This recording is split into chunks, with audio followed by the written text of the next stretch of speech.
கலைஞர் அவர்களின் 103வது பிறந்த நாளை நமது முத்தமிழறிஞர் கலைஞர் நற்பணி அறக்கட்டளை சார்பாக இன்று சீரும் சிறப்புமாக உங்களுடைய மகிழ்ச்சியாக கொண்டாடி கொண்டிருக்கிறோம். நமது முத்தமிழறிஞர் கலைஞர் அவர்கள் நமது தமிழ்நாட்டின் ஒரு நவீன தமிழ்நாட்டில் உருவாக்கிய சிற்பி ஆவார். அவருடைய காலத்திற்கு முன்பு தமிழ்நாடு இருந்த நிலை வேறு. அவருடைய ஆட்சிக்கு பிறகு, அதாவது அண்ணாவுக்கு பிறகு, தந்தை பெரியார் அண்ணாவுக்கு பிறகு அவருடைய ஆட்சியில் தான் தமிழ்நாடு பல முன்னேற்றங்களை கண்டது. அத்தனை கட்டமைப்புகளையும், தொழில்துறையாக இருந்தாலும் கல்வித்துறையாக இருந்தாலும் அனைத்து துறைகளையும் பெரிய முன்னேற்றத்தை ஏற்படுத்தினார். இன்னும் சொல்லப்போனால் இன்று நாம் இந்த நிலைக்கு இருக்கிறோம் என்றால் கிட்டத்தட்ட ஒரு 60 ஆண்டுகளுக்கு பின்னோக்கி பார்த்தோம் என்றால் நம்முடைய நிலை வேறு. அப்பொழுது படித்தவர்கள் மிக மிக குறைவு. இன்னும் சொல்லப்போனால் பெண்கள் படித்ததில் மிக மிக குறைவாக இருந்தார்கள். அந்த பெண்கள் படிக்க வேண்டும் என்று பல திட்டங்களை உருவாக்கினார். இன்னும் சொல்லப்போனால் அந்த காலத்தில் 5வது பெண்களை படிக்க அவங்களை மேற்கொண்டு படிக்க வேண்டும் என்று 8வது படித்தவர்களை திருமண திட்டம் கொண்டு வந்தார். அதன் மூலம் 8வது வரை படித்தார்கள். அதற்கு பிறகு 10வது வரை படித்தவர்களுக்கு திருமண திட்டம், அதன் மூலம் படிக்கிறார்கள். அதற்கு பிறகு சட்ட பட்ட படிப்பு, மேல்பட்ட படிப்பு அத்தனையிலையும் இலவசமாக ஏற்பாடு செய்தார். அதனால் நமது தமிழ்நாட்டில் பெண்களின் கல்வி வளர்ச்சி அதிகமானது. இந்தியாவிலே சொல்லப்போனால் நமது தமிழ்நாட்டில் தான் பெண்கள் அதிகமாக படிக்க வேண்டும் இருக்கிறார்கள். அத்தகைய மிக முன்னேற்றமான தமிழ்நாட்டை உருவாக்கியவர் நம்முடைய முத்தமிழறிஞர் கலைஞர் அவர்கள். அந்த தலைவர் இன்றைக்கு சொல்லப்போனால் திருவாரூருக்கு என்ன செய்தார் என்று கேட்கலாம். அந்த தலைவர் தான் திருவாரூரில் முதலில் பாலம் கட்டினார், கல்லூரி அமைத்தார். இன்னும் சொல்லப்போனால் மருத்துவ ஒருங்கிணைந்த மாவட்ட அலுவலகம் அமைத்தார், மருத்துவக் கல்லூரி அமைத்தார். இன்னும் சொல்லப்போனால் மத்திய பல்கலைக்கழகம் என்று கொண்டு வந்தால் தமிழ்நாட்டை பொறுத்தவரை திருச்சி, கோயம்புத்தூர், மதுரை அல்லது சென்னை இந்த பகுதியில் தான் கொண்டு வரப்பட முடியும். ஆனால் நம் தலைவர்கள் திருவாரூருக்கு தான் உலக மண்ணிற்கு கொண்டு வேண்டும் என்று இந்த மத்திய பல்கலைக்கழகத்தை கொண்டு சென்றிருக்கிறார். இவ்வளவு மேம்பாடு செய்த அந்த தலைவருக்கு நாம் நன்றி செலுத்தும் விதமாக இன்று அவருடைய பிறந்த நாளை சீரும் சிறப்பாக கொண்டாடி கொண்டிருக்கிறோம். அவர் பல கவிதைகளை படைத்திருக்கிறார், திருக்குறளுக்கு உரையிட்டிருக்கிறார், தொல்காப்பிய நூலுக்கு உரையிட்டிருக்கிறார். இருந்தாலும் ஒரு சிறந்த படத்தை நமக்கு அளித்திருக்கிறார். எப்படி என்றால், சிறந்த படைப்பு எது என்றால், அந்த இலக்கியம் படைப்படைப்பு எது என்றால் அவர்தான் நம்முடைய முன்னாள் முதல்வர் மு.க. ஸ்டாலின் அவர்கள். அவரை தொடர்ந்து கடந்த 5 வருடங்களாக உங்களுக்கே தெரியும், பல வகையில் பெண்கள் முன்னேற்றத்திற்கு கல்வியாக இருந்தால் எல்லாத்துக்கும் உதவியாக இருந்தால், அதேபோல் ஆண்களுக்கும் உதவியாக இருந்தால் ஆண் முதல்வர் திட்டம், புதுமை பெண் திட்டம், பல திட்டங்களை அறிவித்து தமிழ்நாட்டில் பல வளர்ச்சியை கொண்டு வந்தவர். அந்த வகையில் நமது மண்ணின் வைத்த முத்தமிழர்களுக்கு இந்த நேரத்தில் அவரை வாழ்த்தி வணங்கி உங்கள் அனைவரையும் இப்பொழுது இங்கு வந்திருக்கின்ற உங்கள் அனைவரையும் வருக வருக என வரவேற்று விடைபெறுகிறேன். நன்றி, வணக்கம். தலைவர் கலைஞர் படத்திற்கு மலர்வெளியில் செலுத்திவிட்டு அதற்கு பிறகு அண்ணன் கூடூர் சீனிவாசன் அவர்கள் உரையாற்றுவார்கள். அதற்கு பிறகு நமது முத்தமிழறிஞர் கலைஞரை சிறப்பிக்கும் விதத்தில் நமது வார்டில் 10வது தேர்ச்சி பெற்ற மாணவர்கள் அனைவரையும், அதேபோல் 12ஆம் வகுப்பில் தேர்ச்சி பெற்ற மாணவர்கள் கௌரவிக்கும் வகையில் அவர்களுக்கு பொன்னாடை அணிவித்து புத்தகமாக பரிசு வழங்குகின்றோம். அந்த புத்தகம் அதாவது பொது அறிவு வினாடி விழா. அந்த புத்தகம் ஏனென்றால் நீங்கள் 10வது படித்தவர்களும் சரி, 12வது படித்தவர்களும் சரி, அதற்கு மேல் படித்தவர்களும் சரி, இனிமேல் நீங்கள் டிஎன்பிசி குரூப் இது மாதிரி அரசாங்க தேர்வுகள் தான் நீங்கள் வேலைக்கு செல்ல முடியும். அந்த வகையில் அந்த புத்தகத்தை பயின்று நீங்கள் வளர வேண்டும் என்ற நேரத்தை வாழ்த்தி விடைபெறுகிறேன். தமிழகத்தின் மூத்த குடியின் முதல் குடிமகனாக முத்தமிழறிஞர் கலைஞர் இல்லைன்னா தமிழ்நாடு கிடையாது. இன்னைக்கு அரசியல்வாதியிலிருந்து முன்னாடி இந்த அரசியல்வாதி இன்னும் 1000 வருஷம் கழிச்சு அரசியல் பண்ணக்கூடிய அரசியல்வாதிகள் இருந்தாலும் கலைஞரை பார்த்து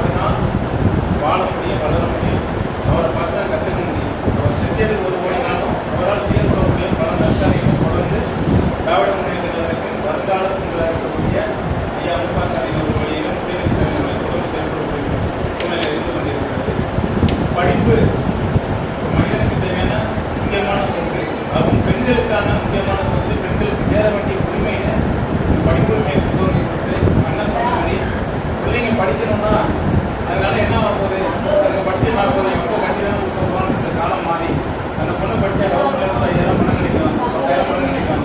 நாளைக்கு கல்யாணம் பண்ணுறதுக்கு ஒரு தாலிக்கு தங்கம் வாங்கலாம், ஒரு நகை வாங்கலாம். அதுக்கான அஜெண்டா பிள்ளைங்க படிக்கணும்னு சொல்லி பெண்களோட திருமண வயது 21 வயது எக்ஸ்டென்ஷன் ஆகி போய் அவங்க படிக்கணும், படித்து வேலைக்கு போகணுன்றத மறைமுகமாக மக்கள்கிட்ட கொண்டு போய் செலுத்தி அவங்கள ஆக்கப்பூர்வமாக அறிவுபூர்வமாக வளர்த்தெடுத்த ஒரு மாபெரும் சிற்பியாக ஐயா கலைஞர் அவர்கள் இருந்தார்கள். இந்த நேரத்தில் நீங்கள் இப்போ இருக்கிற படிப்பு பெற்றதுக்கும் உங்களை படிக்க வைக்கிற பெற்றோர்களுக்கும் எந்த அளவுக்கு சொல்றீங்களோ அதே அளவுக்கு தமிழ்நாட்டை ஒரு மிகப்பெரிய வளர்ந்த மாநிலமாக கொண்டு வந்து கொண்டிருக்கும் ஐயா கலைஞர் வழித்தொண்டில் இருக்க மு.க. ஸ்டாலின் ஐயா அவர்களுக்கும் கலைஞரை புகழ் போடக்கூடிய அனைத்து திராவிட இயக்க சிந்தனையாளர்களுக்கும் இந்த இடத்திலே நன்றியை தெரிவித்துக் கொண்டு விடைபெறுகிறேன். நன்றி.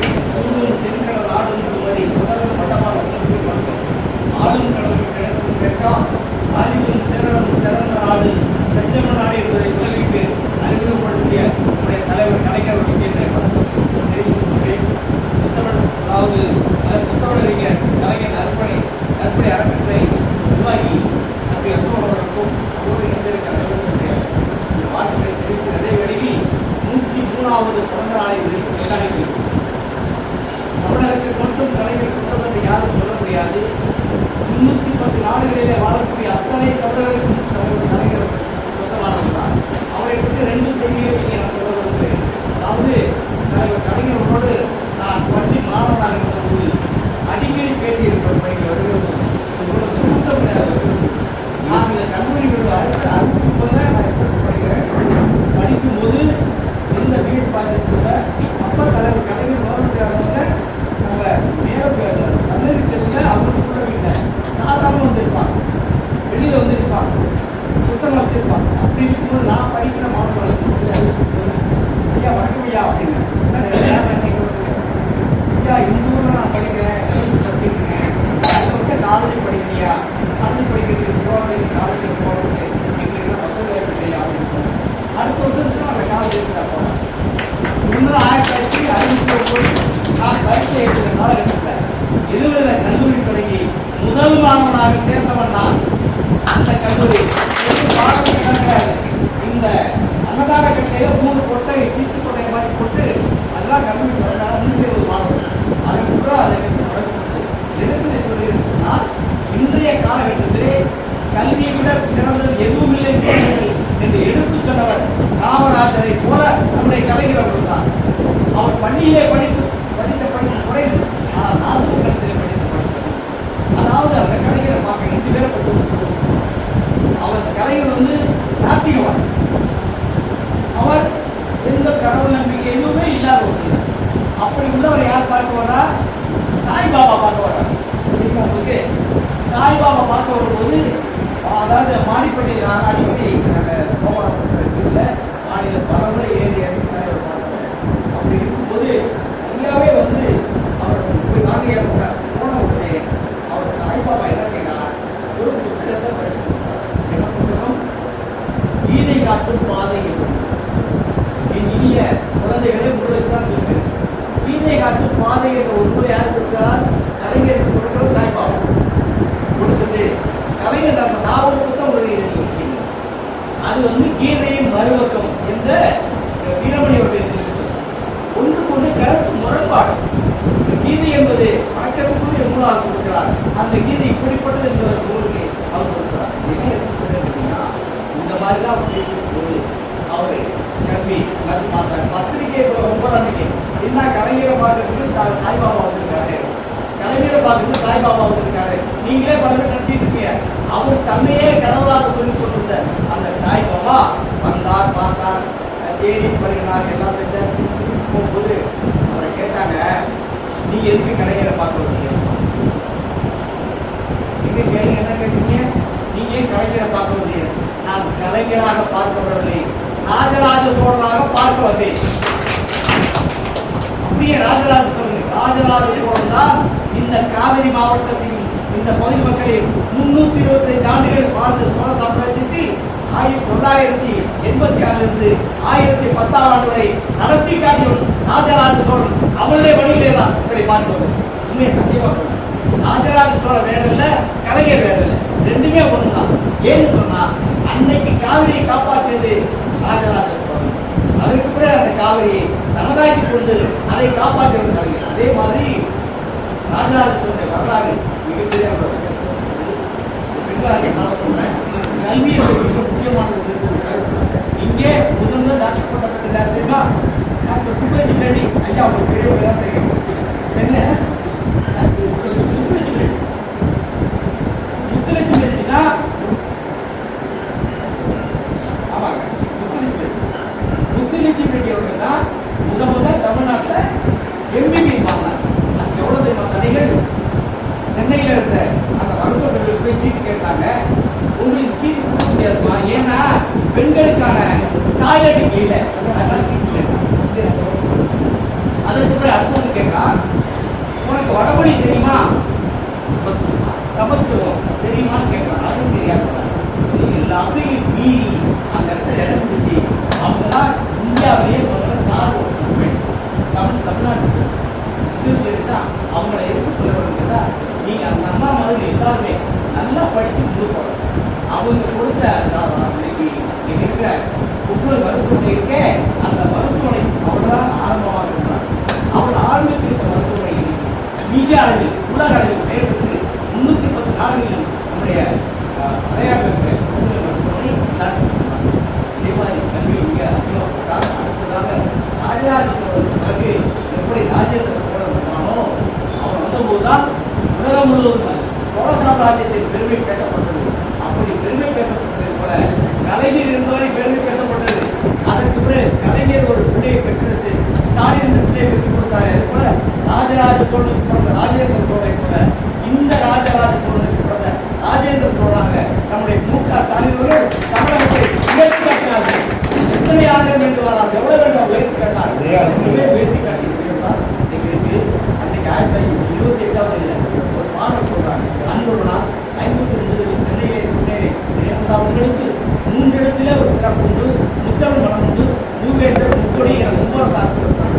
அவர் வாழ்ந்த வாழ்வுக்கு 3 எழுத்து, வாழ்வுக்கு அடிப்படையாக அன்புக்கு 3 எழுத்து, அன்புக்கு அடிப்படையாக அறிவுக்கு 3 எழுத்து, அறிவார்ந்த இடையில் காதலுக்கு 3 எழுத்து, காதலர்கள் போட்டுகின்ற கடும் வீரம் 3 எழுத்து, வீரம் விளைக்கின்ற களம் 3 எழுத்து, அந்த களம் என்று காணுகின்ற வெற்றி 3 எழுத்து, அந்த வெற்றியை நமக்கெல்லாம் இட்டு சென்ற அண்ணா 3 எழுத்து என்று அறிவோடு சொன்னாரே, அந்த அண்ணாவால் உருவாக்கப்பட்ட கலைஞர் தான் அந்த அண்ணாவுக்கு எல்லா விதமான உயர்வையும் போட்டி கொடுத்தார். நான் மாணவ செல்வர்களுக்கு கொடுத்திருக்கிறேன்.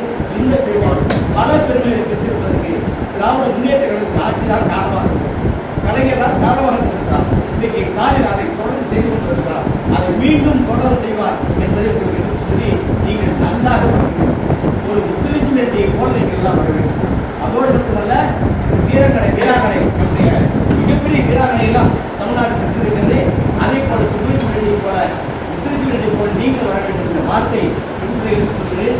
ஆண் பிள்ளைகளே, நீங்கள் நல்ல படிப்பாளிகளாக பெற்று மிகச்சிறந்த தலைவர்களாக, சமூக சேவகர்களாக, நல்ல அறிவாளிகளாக வளர வேண்டும். அதற்கு நீங்கள் எடுத்துக்கொள்ள வேண்டிய பாடங்கள் இவருடைய நெஞ்சுக்கு நிதி என்ற அத்தனை பாகங்களை எந்த பெண்ணால் படித்தால் அவர்களுக்கு நாங்கள் பரிசு கொடுக்க தயாராக இருக்கிறார். அந்த நெஞ்சுக்கு நிதி என்ற நூல் மிக அதிகமான கருத்துக்களை சொல்லி ஒரு இயக்கத்துடைய வரலாறு, நம்முடைய தமிழகத்தின் வரலாறு, தமிழகத்தினுடைய பெருமைகள் அனைத்து ஒன்று கூட்டி ஒரு புத்தகம் எழுதப்பட்டிருக்கிறது என்றால் அது நெஞ்சுக்கு நிதி என்ற நூல். அது நெஞ்சுக்கு மட்டும் நிதி இல்லை, தமிழருக்கும் நீதி என்றார், உலகத்துக்கும் நீதி என்றார். அப்படிப்பட்ட நீதியை பெற்றுக் கொடுத்த கலைஞர் 103வது பிறந்த நாளை நம்முடைய